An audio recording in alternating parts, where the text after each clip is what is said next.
G'day mates, ResMed EPR or expiratory pressure relief is a powerful therapy setting masquerading as a comfort setting. It was originally developed to make breathing easier by reducing pressure delivery during exhalation. However, what ResMed conveniently fails to mention is it dramatically reduces apnea control, unlike pressure relief technology found on some other devices. Let's take a look.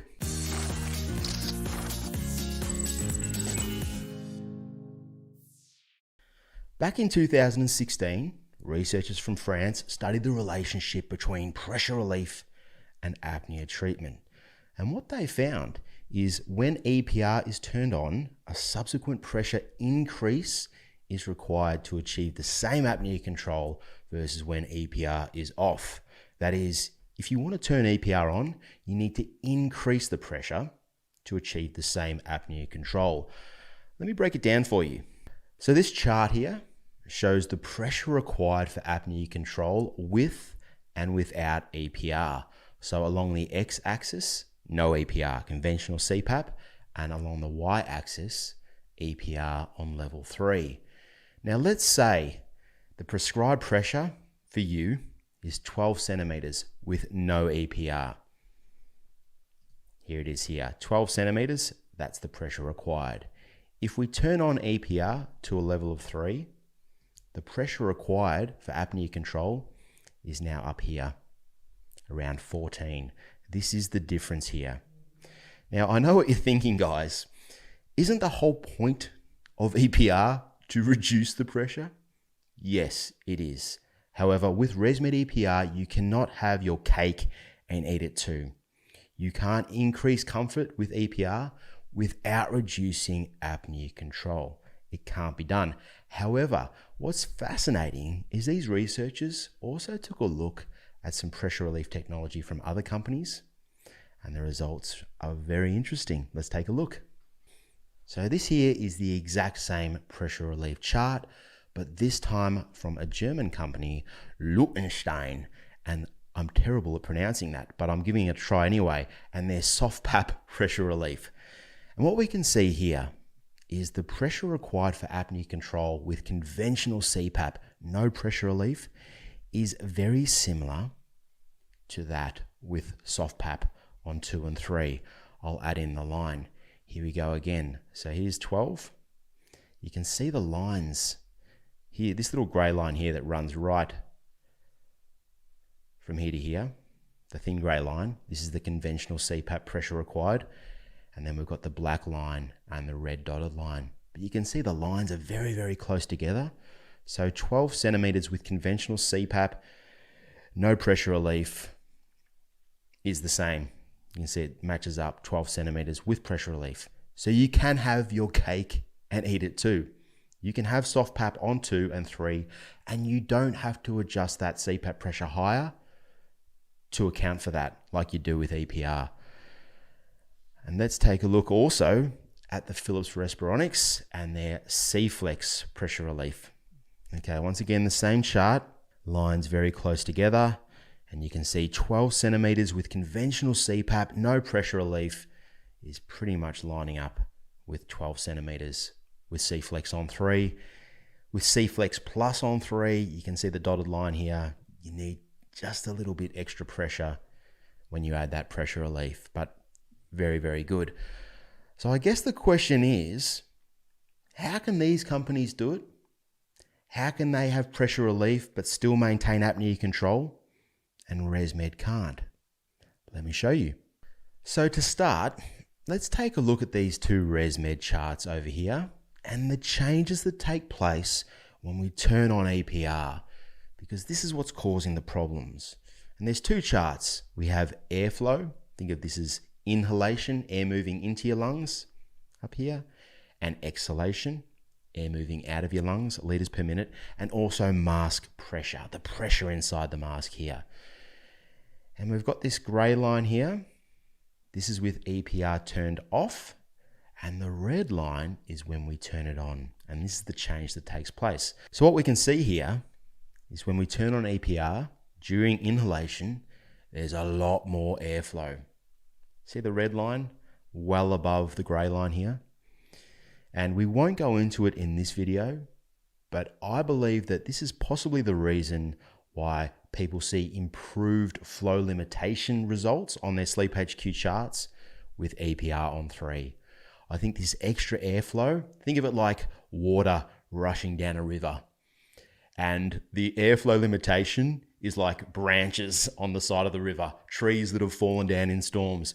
And all of a sudden we get a surge of flow, a surge of water. And what does it do? It just pushes everything out of the way. And I think that's what's happening here. I could be wrong, of course. And then there's not much of a difference during exhalation. But come down to the pressure, the mask pressure chart, and this is the big problem right here. And we'll compare it with soft PAP and C-flex. So with no EPR, the grey line, the pressure inside the mask is very static, very stable. You can see it here. But when we turn on EPR, we get these big swings in pressure. Right here, this is the start of expiration and the pressure inside the mask falls off a cliff. That's what it's designed to do. Expiratory pressure relief. This is the pressure dropping at the start of expiration. And then it stays very, very, very, very, very low. All right, expiration is finished.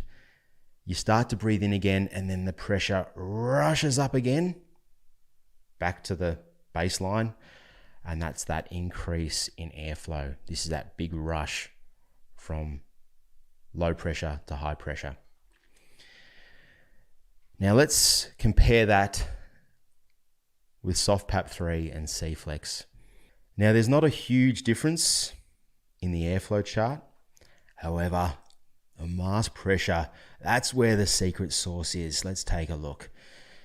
Now, unlike the ResMed that drops down and then stays low right through to the end of expiration and the start of breathing in, look at the soft PAP here. It drops down, just like the ResMed, it drops down, provides the pressure relief, but it instantly starts to rise back up. So by the time we get to that end of expiration, the pressure is back up to the baseline. See with the ResMed here, it doesn't start to rise back up until after. There's the end of expiration here. There's the start of inhalation. You can see it starts to rise right here.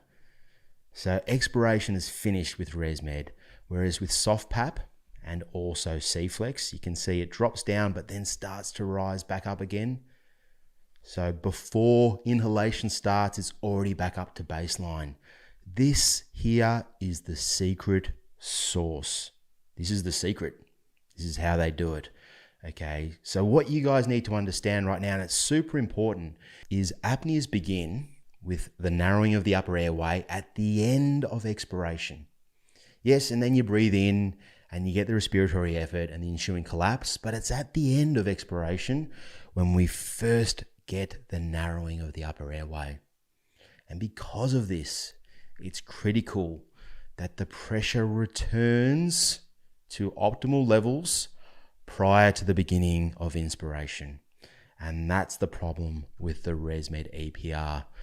Okay, you can see it drops down and the pressure doesn't return until after expiration. It rushes straight back up. But with soft PAP and C-flex, after the initial drop, the pressure returns to baseline, returns to the optimal levels prior to inspiration. And as such, that EPAP, that expiratory positive airway pressure, it just holds everything open. It stops the initial narrowing. If you wait until after exhalation, it's too late. You've missed the boat, and that's why you need to increase the CPAP pressure with ResMed when you use EPR, but with these two, you don't, because the pressure has already returned up to baseline prior to the end of expiration. And that's the difference right there. That's the secret sauce. Now, to all the clinicians and the consultants and the doctors watching, I want you to take my education and I want you to put it to good use with your patients. You'll get much better apnea control if you switch your focus from IPAP to EPAP. For example, let's just say old mate Bob comes for a checkup. He's on a pressure of 10, EPR on 3. You look at his report and his AHI is 10. Realistically, probably more like 20 if you added up all the missed events. Right now, 99.9% of you are reaching for that iPad button. You're grabbing Bob's machine and you're cranking up the pressure 11, 12, 13 centimeters. But as a result, all you're doing is you're just increasing the airflow, you're increasing the mask leaks, and you're increasing all the side effects for poor old Bobby boy. Instead, try reducing EPR. You'll increase EPAP as a result, which improves apnea control without the high inspiratory flow and associated problems. I refer to EPR as Pandora's box. There's just so many ways it can completely change your therapy for better or for worse. Here's an email I got from Jewett. Hi Nick. Last week I replaced my ResMed AirSense 10 with the new AirSense 11. Despite the same settings, my data on Sleep HQ looks completely different. Let's take a look. So I'm on Sleep HQ and I'm comparing Jewett's results from his AirSense 10 to his AirSense 11, and sure enough, they're completely different. And I'm racking my brain, going out of my mind, trying to figure out what the bloody hell is going on. And then I spot the difference. EPR. Here's the AirSense 10. EPR is off. Remember that, it's off. No EPR, no pressure relief. Let's check out some of the stats. Median pressure delivery over the night, 12. And very high leak rates, 37.2. Apnea-hypopnea index, 1.71. Let's check out the AirSense 11 now. He switches EPR on. Here's the AirSense 11. EPR, level of 2, full time. And check this out. Median pressure delivery, 10. It's dropped 20%. Leak rates, they're much better too. And apnea-hypopnea index, 0.0. So these results are much better with EPR on a level of 2. Why? What change happened here? This is the Pandora box I'm talking about, guys. And this is what's so great about Sleep HQ, because you can get in here, you can change some settings. You can try EPR on 0, you can try it on 3, and you can see what effect it has to your therapy results. So what happened is this. We'll go back to the AirSense 10, come down here. Check this out. You can see here the flow limitation. This is airflow limitation. It's upper airway restriction. They don't quite meet the criteria of obstructive event, hypopnea, and so on, but there's a bit of resistance going on in his upper airway, and you can see it here with all the green. And here's all these leak rates. Now, what the AirSense 10 is doing here is adjusting the pressure higher as a result of the airflow limitation. This is why his median pressure is 20% higher, all right? The automatic pressure is increasing due to that airflow limitation, and as a result, it's causing a lot more leaks as well, yeah?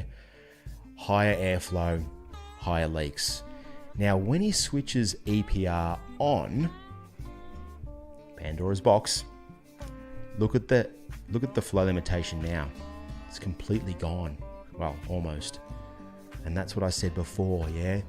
When we looked at the chart, the airflow chart, and how switching EPR on produced more inhalation flow. Remember my river metaphor? Pushing all the sticks aside, pushing away the fallen trees. That's what's happened. Now, because this airflow limitation trace is better, there's less pressure required. And as a result, his leak rates are lower as well. So in this scenario right here, turning EPR on has been a blessing, perhaps in disguise. It reduced the airflow limitation, which reduced the automatic pressure delivery, which reduced the mask leaks, leading to a more comfortable night with better results. Pandora's box. The take-home message from today's video is this: not all pressure relief features are made equal. ResMed's EPR is a Pandora's box, so if you decide to open it up, jump on Sleep HQ, it's free to use, and you can see for yourself what effect it has on your therapy. Until next time, guys, sleep well, look after your mates, and happy Mother's Day. Love you, Mum. Cheers.